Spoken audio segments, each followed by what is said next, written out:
स्वागत है आपका दी भारती चैनल में। और एक बार फिर मैं आपके लिए लेकर के आई हूँ कारक। चलिए देखते हैं सीधे सीधे बिना समय गंवाए कि कारक क्या है।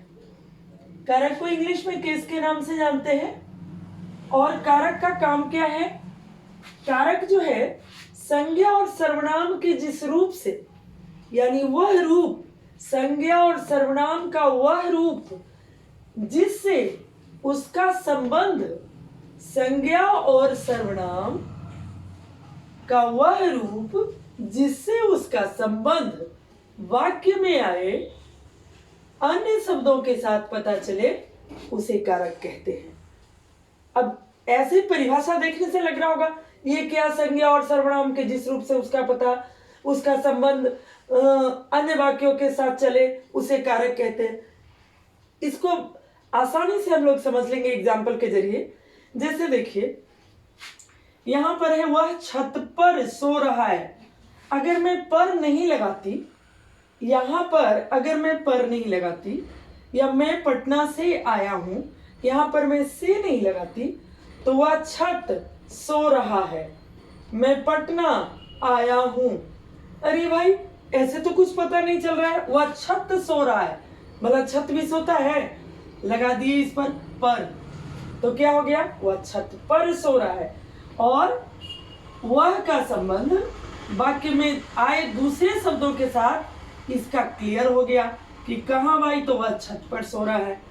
तो केवल विभक्ति लगा देने मात्र से हमारा क्या हो गया, ये कारक भी पता चल गया कि ये कारक है, यानी यह रूप है, ऐसा रूप जिसका संबंध संज्ञा और सर्वनाम के इस रूप से, इसका संबंध क्रिया के साथ या वाक्य में आए अन्य शब्दों के साथ पता चलता है। अब देखिए, अथवा इसको क्या बोल सकते हैं, वाक्य में प्रयुक्त क्रिया के साथ अन्य शब्दों के संबंध को कारक कहते हैं। यानी वाक्य में जो क्रिया प्रयुक्त हुई है उसके साथ अन्य शब्द जो है, अन्य शब्दों का क्या संबंध है, ये भी, यानी इसको अगर तोड़ करके मैं बोलूं तो वाक्य में जो क्रिया प्रयुक्त हुई है, जैसे यहां पर सो रहा है, तो सो रहा है का संबंध हम दूसरे वाक्यों के दूसरे शब्दों के साथ, वाक्य के दूसरे शब्दों के साथ किसके आधार पर जोड़े, तो वो कारक है। ये बताने वाला सिर्फ और सिर्फ कारक है, इसके बिना कारक पता नहीं चलने वाला है। तो वाक्य में प्रयुक्त क्रिया के साथ अन्य शब्दों के संबंध को भी कारक कहते हैं। अब इन दोनों में से आपको जो उचित लगता है, जो अच्छा लगता है, वो ले लो, चलेगा। अब विभक्ति और प्रसर्ग को समझ लें कि विभक्ति और प्रसर्ग क्या है। यह एक चिन्ह है, कारक के चिन्ह है। ये चिन्ह है जिन चिन्हों के सहारे हम शब्दों को जोड़ते हैं और शब्दों के बीच में संबंध स्थापित करते हैं। इसी को हम विभक्ति भी कहते हैं और इसी को प्रसर्ग भी कहते हैं। अब कहोगे वो चिन्ह क्या है, वो चिन्ह है ना, जैसे कारक कितने प्रकार के हुए, 8 प्रकार के, कर्ता, कर्म, करण, संप्रदान, आपादान, अधिकरण, संबंध और संबोधन। अब देखो कितना इजी वे में, कर्ता ने कर्म को करण से, संप्रदान के लिए अपादान से, अधिकरण में पे पर, संबंध का के की रारे री नाने नी, और संबोधन में हे हो अरे। तो एकदम आसान तरीके से समझो कि ये जो चिन्ह हैं, इन चिन्हों की सहायता से, अब ऐसे इसको समझ लो कारक को, कि प्रसर्गों की सहायता से विभक्ति, ये ने, से, के लिए, पर, में पे पर, काके की रारे री नाने नी, हे हो अरे, ये सब क्या है, ये सब चिन्ह है, कारकीय चिन्ह है। और इसी कारकीय चिन्ह को विभक्ति या प्रसर्ग कहते हैं। तो इन चिन्हों की सहायता से जब हम संज्ञा और सर्वनाम का संबंध क्रिया के साथ स्थापित कर देते हैं, किसकी सहायता से, ने, से, के लिए, पर, में, काके की रारे री नाने नी, तो जब इनकी सहायता से हम संज्ञा या सर्वनाम का मैं, आप, तुम, मोहन, सोहन, रोहन, गीता, सीता, रीता, गंगा, हिमालय, इन सारी चीजों का संबंध ये सब संज्ञा या सर्वनाम है। मैं, हम, तुम, पर, वह, ये सब सर्वनाम है। तो इनका संबंध वाक्य में आए हुए क्रिया के साथ जब स्थापित करते हैं, किसकी मदद से? इन चिन्हों की मदद से, ने की मदद से की मदद से, के लिए की मदद से, पर की मदद से, तो ये कारक बन जाते हैं और ये चिन्ह जो है ये पटसर कहलाते हैं। यानी वाक्य में आए शब्दों का क्रिया के साथ संबंध को सूचित करने वाले या बताने वाले चिन्हों को पटसर्ग या विभक्ति कहते हैं। अब मुझे लगता है कारक तो समझ गए होंगे, अब चलते हैं कारक के भेद को समझेंगे। एक बार स्क्रीनशॉट ले लो बेटा। हाँ देखिए, कारक के 8 भेद को देख लीजिए। पहले हम लोग देखेंगे, पहला भेद है कर्ता कारक। ये जो ब्रैकेट में मैंने लिखा है ये विभक्ति है, ये सारी विभक्तियां हैं, इसलिए इसको देख लीजिएगा। अलग से मैं इसको नहीं लिख रही हूं ताकि कम टाइम लगे। कर्ता कारक, ने, कर्म कारक, को, करण कारक, से, संप्रदान कारक, के लिए। अब एक एक करके हम लोग देखते हैं। कर्ता कारक को देखिए, वाक्य में कार्य करने वाले को कर्ता कहते हैं। जैसे मैं पढ़ाती हूं तो मैं हो गई कर्ता कारक, क्योंकि पढ़ाने का काम तो मैं करती हूं, तो मैं हो गई कर्ता कारक। ठीक उसी तरह से वह किताब पढ़ता है तो वह हो गया कर्ता कारक। उसने, अब इसकी विभक्ति ने है, वह किताब पढ़ता है, तो अगर इसको देखोगे ना, अब आप कहोगे कि यहाँ तो ने विभक्ति नहीं है, तो ये तो नहीं होगा। नहीं, बिल्कुल है। वह किताब पढ़ता है का मतलब उसने किताब पढ़ी। तो उसने गीत गाया, यानी ने विभक्ति इसकी पहचान है। सीधी सीधी बात कि केवल ने विभक्ति मत ढूंढना, ये भी देख लेना कि काम अगर कुछ नहीं है, उसमें कोई विभक्ति नहीं है, तो काम करने वाला जो है वो कर्ता कारक होगा। दूसरा आ जाइए कर्म कारक पर। इसकी विभक्ति होती है को। वाक्य में क्रिया का फल जिस शब्द पर पड़ता है, अब कैसे पता चलेगा कि कर्म कारक है? जब क्या का पता चल जाए तो कर्म है। तो वाक्य में क्रिया का फल जिस शब्द पर पड़ता है उसे कर्म कारक कहते हैं। जैसे वह लड़के को मारता है, किसको मारा जा रहा है भाई? किसको? लड़के को।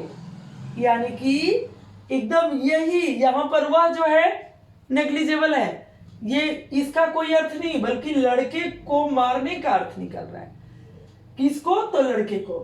वह पत्र लिख रहा है, किसको लिख रहा है भाई? तो पत्र लिख रहा है। पत्र को लिख रहा है, पत्र लिख रहा है माने पत्र को लिख रहा है, तो ये हो जाएगा कर्म कारक हो जाएगा।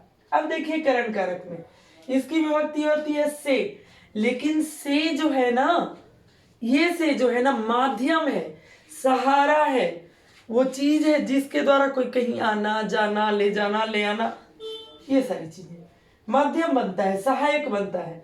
यानी संज्ञा या सर्वनाम के जिस रूप से सहायक या माध्यम का बोध हो उसे करण कारक कहते हैं।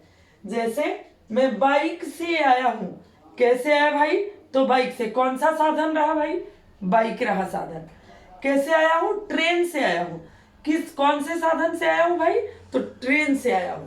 ट्रेन से आया हूं, यानी ट्रेन से आने का मतलब ट्रेन के साथ साथ आना। मैं कलम से लिखता हूं, कलम को छोड़ नहीं दिया जाता।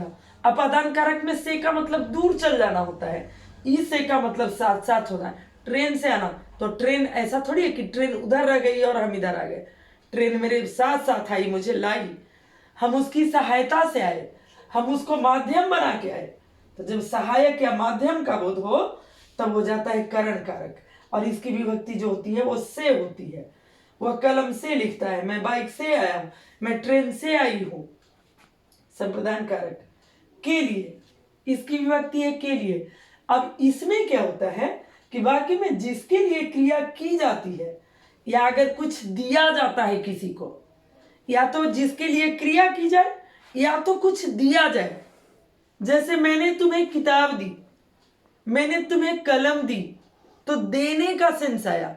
तो देने का जब सेंस आया, सिर्फ के लिए लगने पर ही नहीं, देने के सेंस में भी। ऐसा नहीं कि केवल के लिए ढूंढने लगना, उसका अर्थ भी के लिए ही निकलता है बच्चा। तो वाक्य में जिसके लिए क्रिया की जाती है या जिसे कुछ दिया जाता है वो संप्रदान कारक होता है। जैसे पिता ने भिखारी को दान दिया, पिता ने भिखारी को। अब को देख करके तो आपको लगता है कि अरे कर्ता ने कर्म को, तो कर्म कारक हो जाएगा। ना ना ना, दान दिया देने का अर्थ है, देने का अर्थ याद रखना।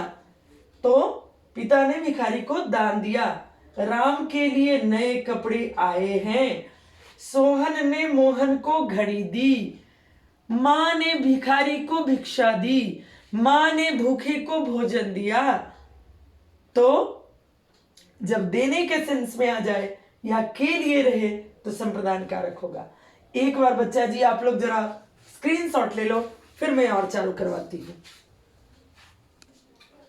हाँ देखिए अपादान कारक को जरा सा, अपादान कारक की विभक्ति है से। अब मैं बार बार बोल रही हूं करण कारक की विभक्ति और अपादान कारक की विभक्ति में क्या फर्क है। अब करण कारक की विभक्ति जो है उसमें से का मतलब साधन होता है, यानी से, के द्वारा, द्वारा। कैसे आई हूं मैं, ट्रेन से आई हूं, यानी ट्रेन के द्वारा आई हूं, ट्रेन के साथ आई हूं। उस से का मतलब के साथ, के द्वारा, द्वारा होता है। लेकिन इस से का मतलब जुदाई का बोध होता है।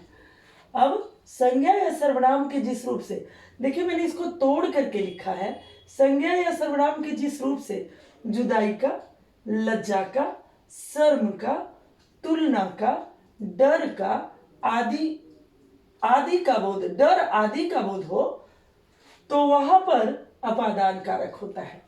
कहां कहां पर जुदाई हो सकता है, लज्जा, शर्म, तुलना, डर, इन सारे चीजों में अपादान कारक होता है। जैसे वह सांप से डरता है, भला बताओ जो सांप से डरेगा वो सांप के पास जाएगा कि उससे दूर भागेगा। तो जुदाई का सेंस होना चाहिए, यहां पर दूर भागने का सेंस होना चाहिए। इससे का मतलब साथ साथ नहीं है, जबकि करण कारक के से का मतलब साथ है, द्वारा है। इससे का मतलब दूर भागना होता है। गेहूं चावल से ज्यादा कीमती है, तो गेहूं और चावल के बीच में तुलना हो रहा है, तो तुलना में भी क्या लग जाएगा, अपादान कारक लग जाएगा।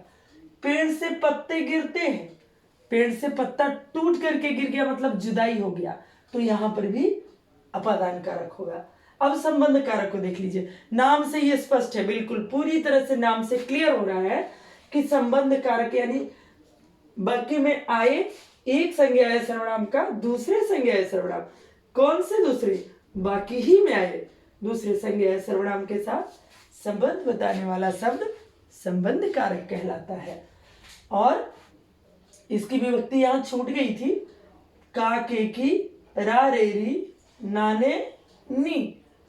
जैसे मोहन का भाई, देखिए एक शब्द और दूसरा शब्द, एक संज्ञा का दूसरे संज्ञा के साथ संबंध बता रहा है। मोहन का भाई खिलाड़ी है, तो यहां पर संबंध कारक हो जाएगा। ये मेरा घर है, रारे री, मेरा घर है। उसके बाद तेरे पिता, रे, तेरे, तुमसे बना तेरे, तेरे पिता डॉक्टर हैं, ये भी संबंध बता रहा है। तो ये हो गया संबंध कारक। अब देख लीजिए अधिकरण कारक। अधिकरण कारक का क्या होता है विभक्ति, में, पे, पर। किसी चीज में रख देना, यानी स्थान का बोध, कहां पर है, कैसे है।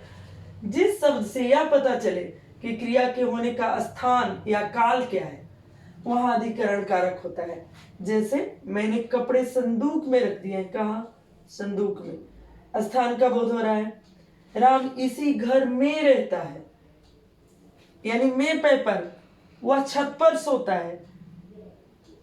चिड़िया पेड़ पर बैठती है या पेड़ में बैठती है, क्योंकि पत्तों के बीच बैठती है तो में ही होगा पर की जगह। किताब टेबल पर रखी है, तो ये सब में अधिकरण कारक हो जाएगा, में, पे, पर। संबोधन कारक, हे हो, अरे किसी को बुलाना हो तो, आश्चर्य हो तो, एकाएक कुछ अच्छा दिख जाए तो, यानी डर गए तो, डरने से, एकाएक डरने से, डरने मतलब सिंपल डरने से नहीं, एकाएक डरने से, प्रसन्न होने से, प्रसन्न होने आदि का बोध हो वहां संबोधन करने, एकाएक डरने, यहां पर मैं लिख देती हूं एकाएक डरने, आश्चर्यचकित होने, प्रसन्न होने आदि का बोध हो तो संबोधन कारक होता है। जैसे ए जी सुनिए, अरे तुम कहां जा रही हो, अरे ये क्या कर रहे हो, हे भगवान ये क्या हो गया, आहा कितना सुंदर दृश्य है, आहा कितना सुंदर है। तो और ऐसे में एक्सक्लेमेशन का साइन होता है, ये विशेष साइन लगा हुआ रहता है। ये सब क्या हो गए, संबोधन कारक हो गए। बहुत आसान है, करके तो देखो, एक बार गौर से पढ़ लो। और YouTube का फायदा नहीं उठा सको, अगर लगता है कि नहीं समझ पाए, बैक करो, फिर देखो, रोको, समझो, बहुत आसान है। और अच्छा लगे तो लाइक भी करने का, सब्सक्राइब भी करने का। Till then bye bye.